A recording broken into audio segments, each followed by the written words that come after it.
And we had this idea to just do a bit of a parody. And the night before, we'd had a little bit of wine, and we'd been karaokeing in our basement, but like just the four of us. Well, my kids weren't drinking, but my wife and I were. No.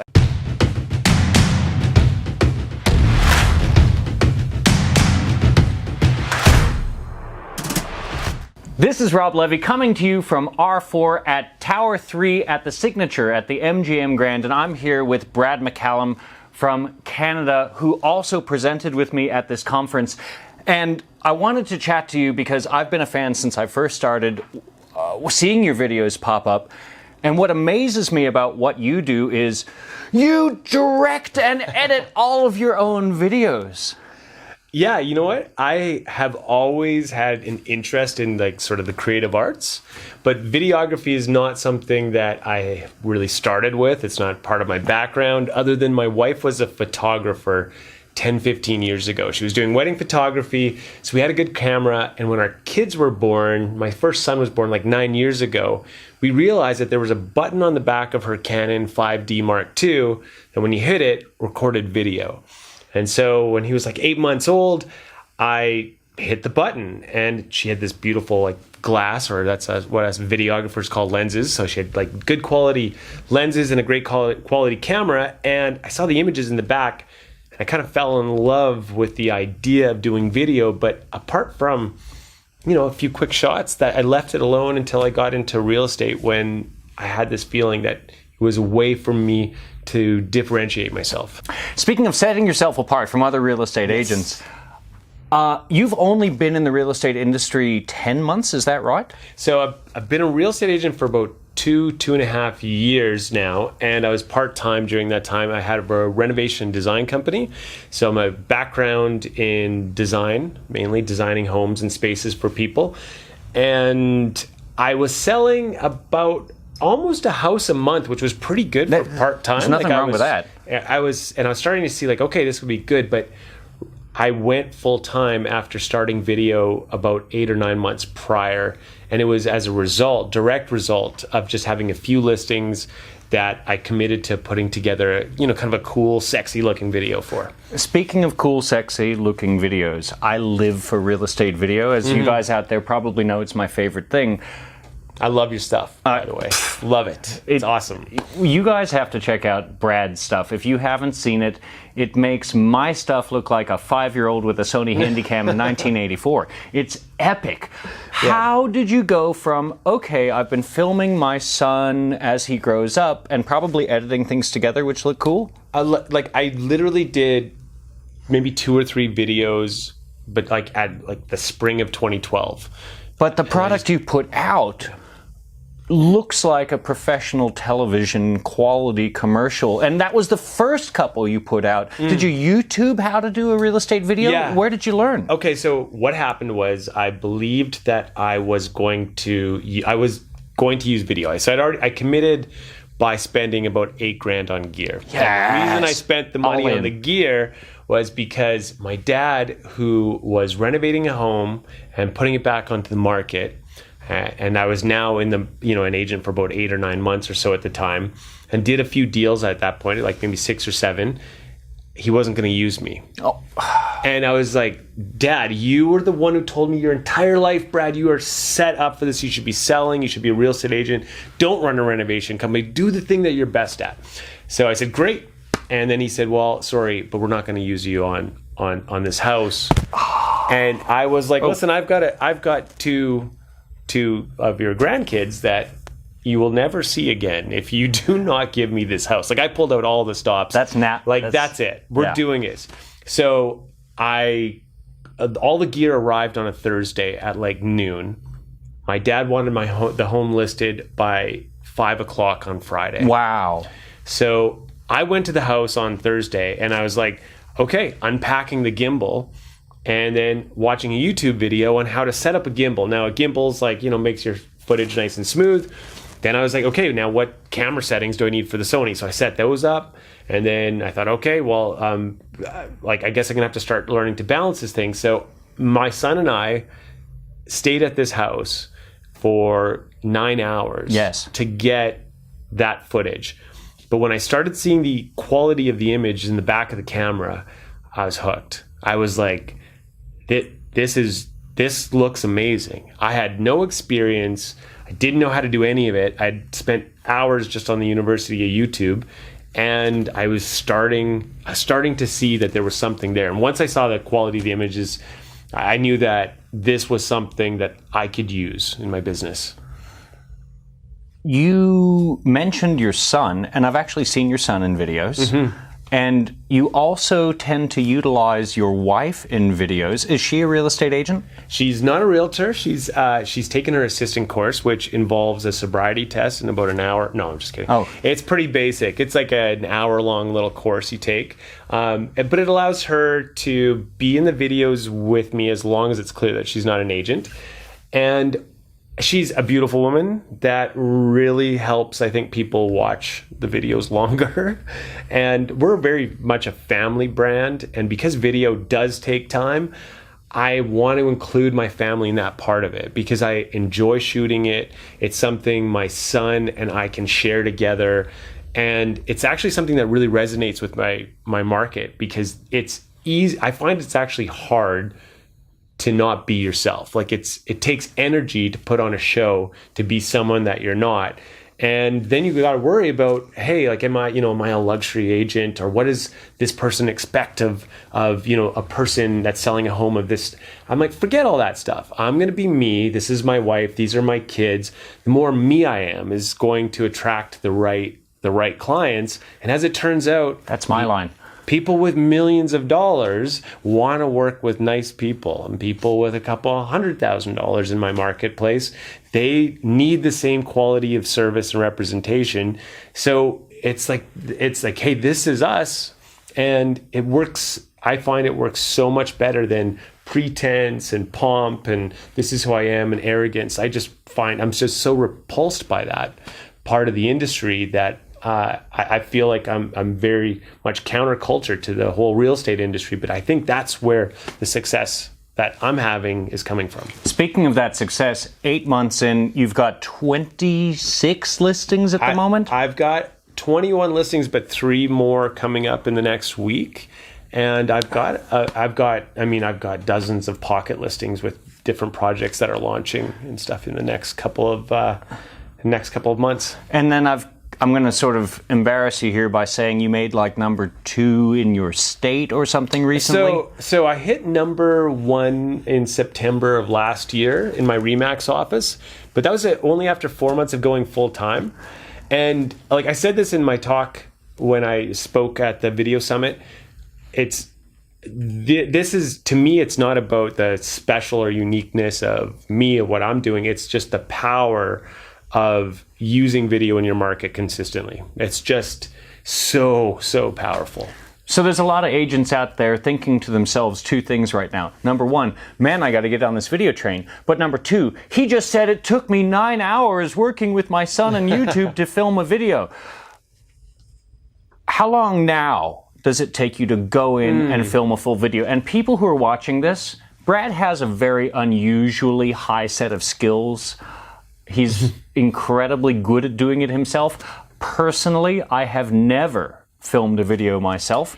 I can walk in with my videographer and in 25 minutes knock out an entire house, and then he goes and edits it and takes out the hundreds of bloopers and makes me look fantastic. So for you, doing it yourself and directing it, how long does it take you to do an average 4-bedroom house? Yeah, so you know what? We probably spend on average doing 2 hours or so on the site. Another probably 4 to 5 hours during the edit, and then another hour and a half or so like thumbnails and the write-up and the distribution on YouTube, those kind of things. So it ends up being anywhere from 7 to 10 hours. And so the pushback I hear from a lot of agents are, you're not going to be able to keep that up. And my answer to that is, what do you think people are hiring us for? Like if a $10,000 commission is not worth 10 hours of my time to give that to my client, then honestly, enjoy the old days of when, Yellow Pages and billboards and bus benches worked, because you're just going to be lost behind. There's so many changes in our industry that the only option I feel comfortable with. The only thing that I'll risk my future on is my effort, and I'm willing to do more. Bus benches drive me crazy, because does anyone like the bus? Why would you associate yourself with a bus when you can associate yourself with a beautiful family and a beautiful home, and then people see that that's what you're all about? Yeah. And how many cold calls have you made in the last month? I don't make cold calls. I actually I just hired a team, a couple people on, because of all the warm calls that are coming our way because of doing video. And for me, there's nothing wrong with bus benches and billboards, and I understand the importance of I understand that you got to get your name out there, and that the model has worked for so many years. Like, the reality is if you're going to be the calendar guy in your market or the pad of paper guy that gets put in every, it works, right? It's fine, it works. It's just, is that the business you're trying to build? Like, for me, what I wanted was a business built on attraction. I wanted people to call me, to want to do business with me. I wanted them to be sold before they ever even met me because they knew me. It was easy for me to see that. I would spend my time watching YouTube, and I'm like, I want to meet Peter McKinnon or Matty Hapoya or any of these guys running these channels, or Mark Rober, all these guys, because I knew them. I had a relationship with them already. I knew their jokes and their mannerisms and all this stuff. How powerful is that? Because guess what? There's a bunch of guys I'm not watching, and those people I'll never do business with, or never go to their, seminars or learn from them as coaches or anything like that. And my market is saying yes and no for Brad McCallum every day. And for every no, I'm thankful that I don't have to waste any time driving around on weekends away from my family just to find out that person really isn't committed to working with me. I was going to ask you why you do video.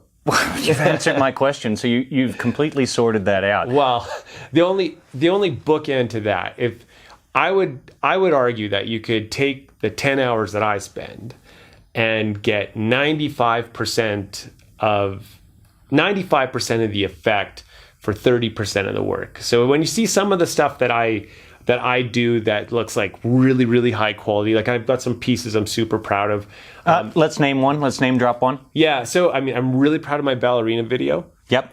Really proud of it. I'm really, really proud of a video that I sold it was a $1.5 million listing of an older gentleman who's been a builder his entire life. He built his home with all these unique pieces of Albertan history and architecture that he'd collected over the years.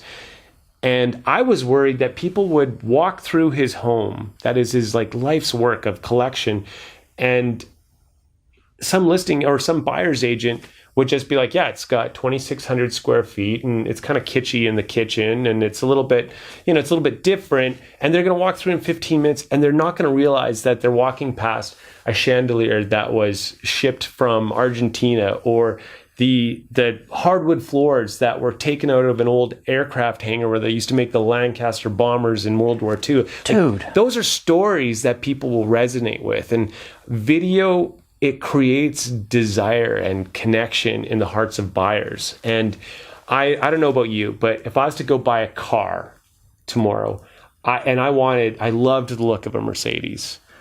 I don't care if the Ferrari has more horsepower and better torque and handles better. I want the thing that looks good to me, right? So it's like, I will make everything else. I'll be like, yeah, fine, whatever. I want what I want. And humans make decisions on where they want to live. And it doesn't matter. The great thing about video is that even if you're selling the lowest price point in your market, to me, it's such a pure message to them, because those people, right, as agents, we're like, oh, we want to get those $2 million listings, right? That's the one that kind of that seems like it's going to be a bigger commission. Listen, the people that have the least, give them something that makes it feel special. Like, hey, you didn't just get into the market, you didn't just buy the cheapest condo or something, but to be like that and them to see it and to be like, wow, I want that. To me, it honors the very work that we do when we're helping people with the biggest decisions of their lives. Mate, I couldn't agree more. In fact, I do videos for $200,000 houses. Why? Because it earns them $230,000, of course, first. Yes. And secondly, because people get excited about this thing that they're buying, and they ask me if they can keep a copy of the video, and they show it to their kids when they grow up, and this is why we buy. It just creates so much added value. Well, I can tell you, if you watch one of my videos, watch the Granger video. It's called The Imagined Farmhouse on YouTube. When I sent it to him, he said, Brad, when I pass, you could play this at my funeral. Oh, That's my life. That's a story of my life. And so for me, as like far beyond like as being an agent or trying to earn the commission or spin this off to get more business from other builders, for me, it was like, okay, this is the whole thing we always talk about as agents. We care about our clients. We care about our clients. And when you have 5,000 agents that all care about their clients, and like, what are you putting on the line though? For me, I'm a big believer in the idea of that little bit more, give them that extra bit. So for me, that was my way to communicate to him, man, I respect you. I respect your home, and I'm so honored to list it. You know, that's it. As cheesy as that sounds. that is a beautiful story. Yes. You and I'll give you a little behind the scenes of these chats. What I do with my guests is I sit them down and we talk for 5 minutes about what we're going to talk about so that it sounds a little bit more professional. So if you're thinking about doing a podcast yourself, it's always good to preset so that you look a little bit better on camera. And when I was chatting to Brad, we were talking about 3D technology because that's something that I'm really into.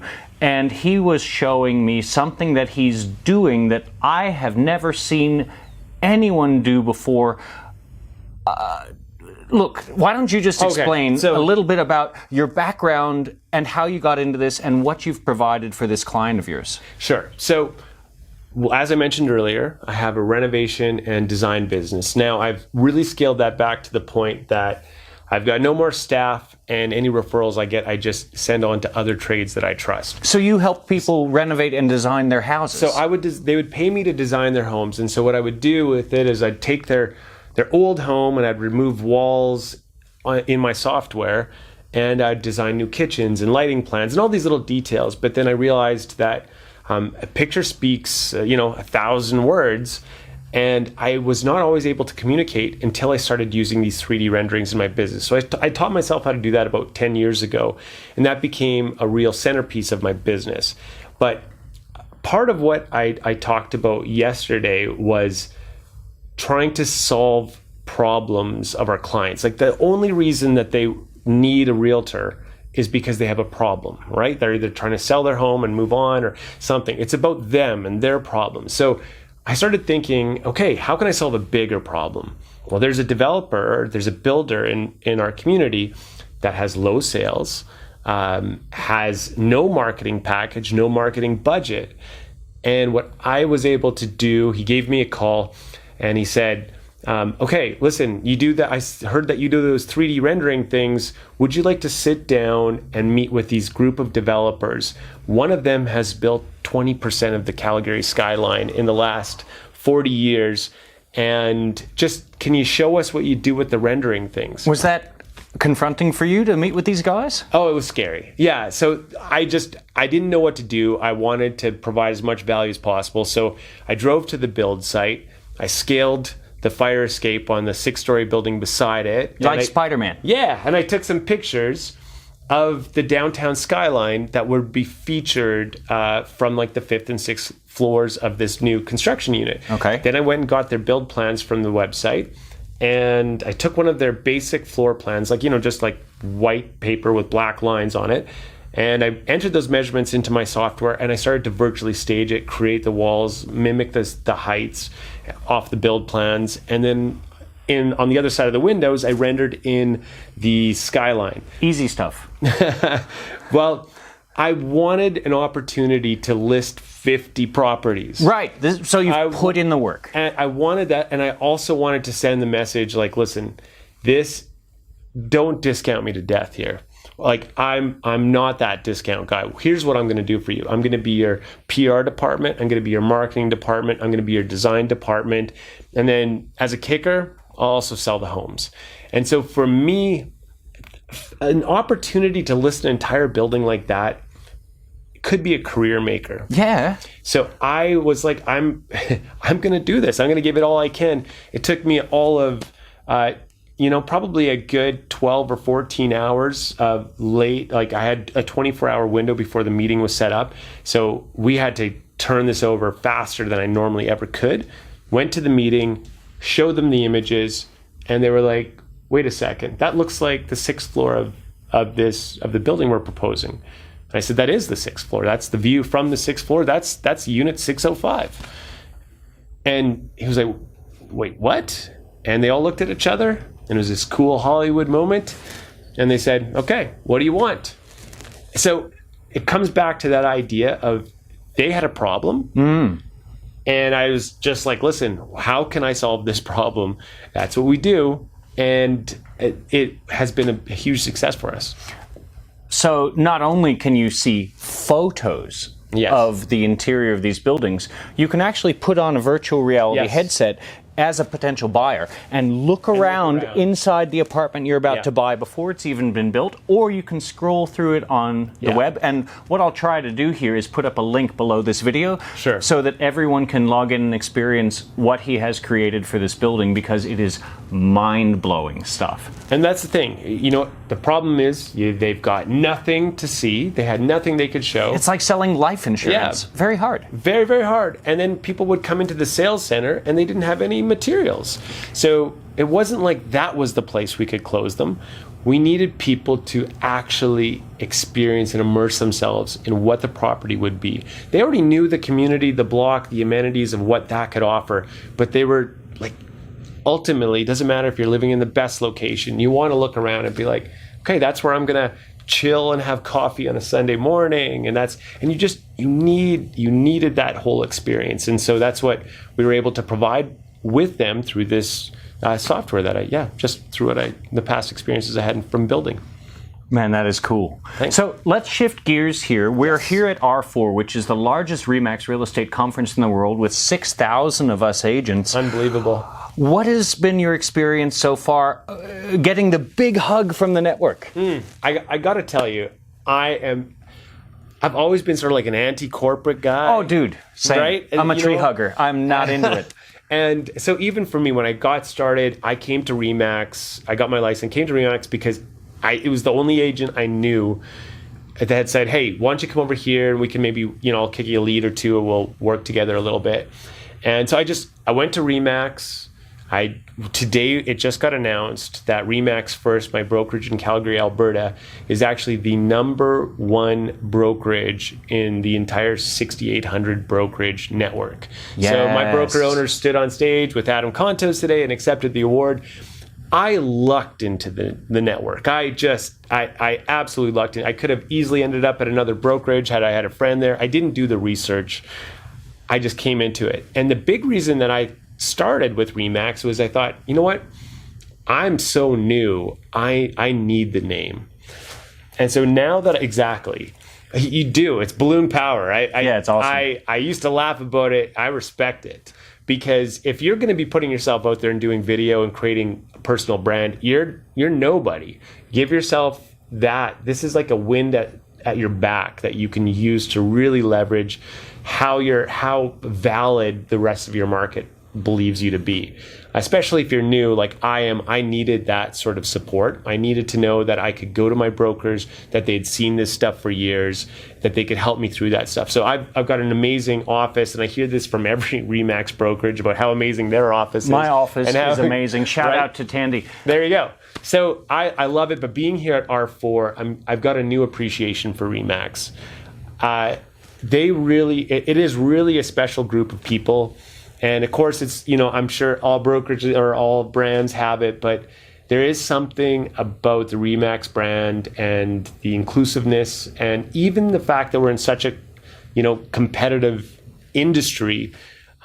All these people, unless we're just kind of, your vibes, your tribe, we seem to attract all these great people that are helping each other out, sharing what's working in their markets. And I love to share what's working in mine, and then I feel like I get 5 times back. So givers gain, always. Yeah, absolutely. Always. Yeah. You know, and I couldn't have put it better myself. I am big anti-corporate, big anti-multinational. These guys seem to do it for love. Of course, we do it for feeding our family, but there's a real sense, being a Remax agent, of being a part of a global family, wouldn't you say? I would say so, for sure. I've been to events where there's multiple different brokerages there. And you know, you get it at all events where people hand out the cards and they're like, oh, I'm your referral agent in South Carolina. I'm your referral agent in New York. And for me, I'm more about like, I'll give you 10 minutes. Like, let's create some kind of relationship here, right? But I got to say, I've found this event to be really unique. The network is amazing. We support each other. We're happy to find an agent in another area that we can support. I mean, I'm a believer in the brand. It is cool. So speaking of this event, you got to speak at this event. Yes, I did. What was it like being on stage in front of hundreds and hundreds of your fellow peers who were looking to learn from you? Yeah, well, I'll tell you what. I just decided about 5 months ago I was just going to get over the imposter syndrome. You know, I don't feel like I deserve any of the recognition or the opportunity to speak or any of that stuff, but I'm like, I'm just going to get over that and I'm just going to embrace it. This is a cool thing, an amazing opportunity, and I think I'm pretty happy with how it went yesterday, even though I was so... He killed it! No, it was awesome. I was so busy up to it that my good friends Michael Thorne and Jesse Peters, I stressed them out all week. I was the last one to have my presentation together and ready, but I will tell you this, at the very end, I decided to shift gears. I'm like, I'm just going to talk about what I'm most passionate about. And I know if I'm passionate about it, that's going to carry me through. And so I got up there, the 15 minutes went like that. And I felt, you know, the first time when you're talking and you say something, you're a minute into it and someone's like, oh yeah, or woo, they clap along at like a spot where you're like, it's a mark. Yeah. Like you know that stuff because I am not like you've done more in that whole sort of media world. But when you have a mark in your talk and someone responds to it, you're like, ooh, okay, great. So it was a warm, receptive audience, which was great for me to have the confidence to do it. Man, I was excited. I walked off the stage. It felt like $1 million. That's good. Yeah. We talked briefly about this before we got in here. Yeah. I've had 5 people come up to me and talk to me about your talk. And they said what resonated most with me about the entire video summit of 3 hours was this piece of information that Brad gave us. So tell me a little about that. Okay, this is the YouTube piece we're talking about. Yeah. So here's the thing with YouTube. I'm such a believer in it out of all the social platforms, even though I've met so many great agents like yourself digitally on Facebook, and I love it. My market, I don't get the same exposure in my market with Facebook or Instagram.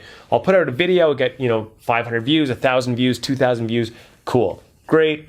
Most of that though is in the realtor network, right? It's not necessarily my buyers or my sellers, and it's gone. It's gone within a day or two. Yeah. So I decided that's it. I'm going to start putting everything on YouTube, and I really doubled down on it because I looked at the habits. My viewing habits, I was watching less and less TV, watching more and more YouTube. My kids were spending time on YouTube. I thought this is ridiculous. And then you read the numbers on it. YouTube is like 60% more viewership for visits, for website traffic than the second busiest website on earth. And it's like 1 billion more views than Facebook. For me, that was just like a clear sign. This is where you got to go. And I'm watching videos, I'll search a topic and I'll be like, oh, that was posted in 2013. And YouTube's showing it to me now, 7 years later, because it's still relevant content. What if I was the guy making the relevant content and people were seeing it 5-6 years later, and that could be generating leads for me later on. So here's the thing. My YouTube channel, I've got like 850 subscribers. It gets 8 hours of watch time every day. Okay. 8 hours of watch time in my market. By the end of this year, my goal is to have a minimum of 24 hours of watch time. And what that essentially means is that every second of every minute of every hour of every day, when I'm with my family, when I'm at home sleeping, when I am with another client, when I'm on vacation. People are consuming my content. They're building their know, like, and trust in me. And I don't have to do anything. I put in the effort once, and that will continue. If I didn't make another video ever again, that will be generating business for my real estate company for years and years to come. It's like investing in Microsoft in 1984. Absolutely. Okay, I just learned something here, and we actually are going to talk a little bit off channel about how we leverage some more YouTube viewers and buyers. And maybe we'll come back and talk about that on the podcast in a future episode. Would love to. Because I have 16 YouTube followers, even though Robbie, dude, even though I live for video, it's just not something I know how to do, because I'm all about Facebook, because I have a professional Facebook targeter that makes sure that people see these videos, and that's probably how you're watching that right now. So I'm going to give you 3 little steps. Okay. Here's the little takeaway. This is going to be a sampler for our upcoming episode here. Teaser. Every video you do, you got a hook. Yep. 5-7 seconds a hook. And then you got your story, then you got your offer, your call to action. You got to give them something to do, right? You need a good thumbnail. You do not get past go without a good thumbnail. Hey, we talked a bit earlier about how it sometimes takes you an hour to get the right thumbnail and have it positioned right. Now that sounds crazy, because that's just a still image versus the entire video that might take 8 hours to edit, but how important is that thumbnail? The thumbnail is, it is the difference between a successful YouTube channel and an unsuccessful one. It is all the difference. You can have an absolute garbage video, but a great thumbnail. I've clicked on so many of those. Yes, so many of them, right?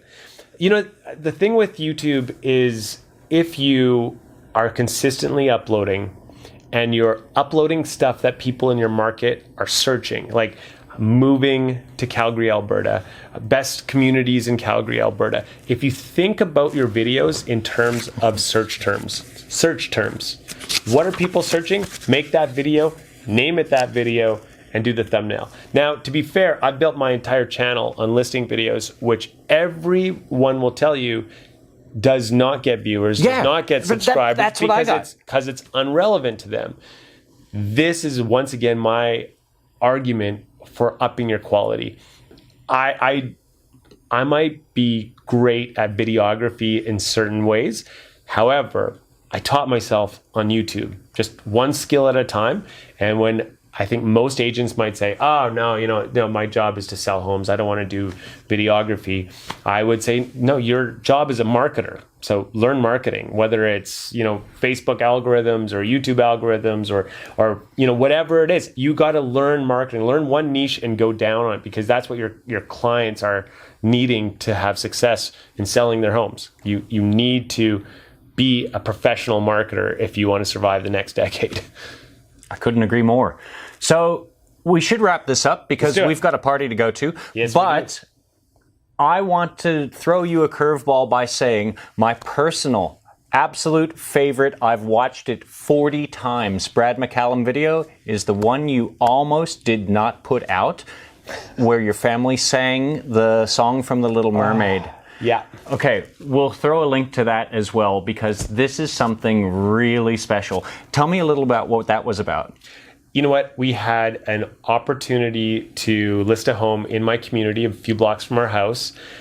And I had wanted to, it was going to be a beautiful summer day. And my wife was like, no, don't do the video. Just do something really quick. And I was like, no, we got to, let's do something really kind of different, unique, and let's involve the kids, because this is going to take some time out of the day. So we get over to the house, we start to film. It's just not working. We're doing the normal, typical, video. And we had this idea to just do a bit of a parody. And the night before, we'd had a little bit of wine and we'd been karaokeing in our basement. But like just the four of us. Well, my kids weren't drinking, but Oh, my wife and I were. no way. Yeah, my wife and I were, and we're all singing, these songs, and I'd watched some other realtors and some of the funny stuff that they're doing. The guys like Bob Tompkins. Shout out to Bob. Right, and we just thought, okay, let's try something. So we wrote the script. We went back, and that took us. I'm not super proud of it. It's the best. It is the best. I was really proud of my kids it felt honestly like so much in real estate. It takes so much effort. There's many long hours, many tough evenings, and sometimes you're away from your family or you're at a dinner party and you have to dip away to take care of your clients. And for me to have the support of my family in that video, it meant the world to me. So it was a very special moment, but not because of what we created, but because of, you know what? I shouldn't even say that. Because of that, we're going to have this piece now. It's like for decades to enjoy, to look back on. It's fun. I'm picturing your kids' 18th birthday parties playing that. Yeah. For sure. Definitely Look their at wedding this house. day. Yeah. Isn't it neat? Oh my God. Wouldn't you say it's the best on the street? Yeah, exactly. So amazing. And that brings us back to integrity and authenticity. And one of the reasons I think you were concerned about putting that out is it is so raw. It's so real. It's definitely not auto-tuned, but it is so genuine. And that's when I fell in love with it. And watching that, I have shown that to everybody. Yeah. You know what the key takeaway from that video and so much of the video content that resonates with your marketplace is the answer is always you. But you times two. Like, be you. The more you can be, the better. People will love it. They will connect with you. And it won't matter if their ears are bleeding. It doesn't matter what you look like. It doesn't matter if you think you're ugly. Yeah, and it doesn't matter if you're like me and missing a tooth right there. But here's the thing. I'm the editor, so that's probably news to you. Even though you've watched lots of my videos, I'm missing a tooth, like right here. But these are the things, it's like, it doesn't even matter. Just be yourself, the good, the bad. That's every human that we know on this earth is imperfect. They've got their flaws and we love them all still. So just be yourself. Just you be you.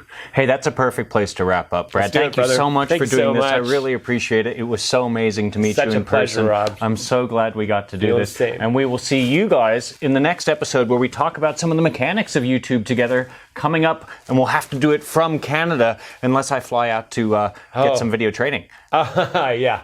Well, how about this? You set up a little speaking gig down in Australia and I'll come down. Sounds good. Awesome, brother. See you, mate. Bye.